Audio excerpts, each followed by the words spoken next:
Oh, buongiorno. I'm a strega capovole, and I cast way too many spells. Forgive the bookworm. She went to a Halloween party last night, and now she's a little, hungover. Exactly. So why don't we let her rest? Last year, Betty a Bookworm did a best and worst witch movie list, and she didn't mention any of my favorite movies, even though as a witch you would think I would have some authority. You weren't even out of the broom closet by the time I created that list. Still, you couldn't mention any of my favorites?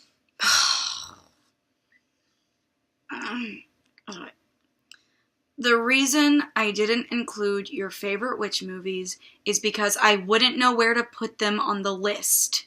They're not bad enough to be at the bottom, and they're not good enough to be at the top.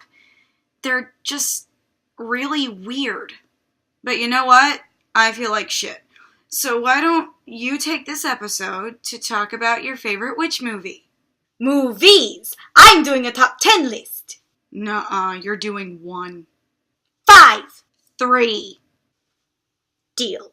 First one on the list is The Crucible. The Crucible tells the story of the Salem witch trials. It deals with the corruption of the town at the hands of young girls. One of the girls, Abigail Williams, has ulterior motives. She accuses the wife of a man who she has had an affair with of witchcraft.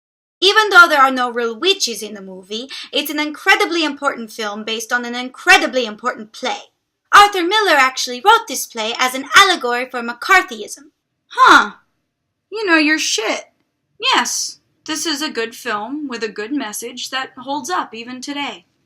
But I did not include it on the best list because it's technically not about witches. And also, Daniel Day-Lewis and Winona Ryder make a 3-course meal out of the scenery. I think Winona Ryder actually learned how to overact so well from Daniel Day-Lewis in this film. Second film on the list, Beautiful Creatures. Beautiful Creatures is the story of a mortal boy falling in love with a witch. Oh, I mean, Castor. But the romance proves difficult for the young lovers because she fears she may succumb to the darkness on her 16th birthday. It is a beautiful story about unconditional love, sacrifice, and balance. It's a cute film. Not great, but cute. The characters in the story were endearing, and it has a great cast, but the reason I didn't put it on the best list was that the acting was so hokey. When is Hollywood going to realize that not everyone in the South talks like this, like we all sit on our wraparound porches and drink mint juleps? Last on the list, my favorite witch movie, Witches of Eastwick. Hold up. Witches of Eastwick?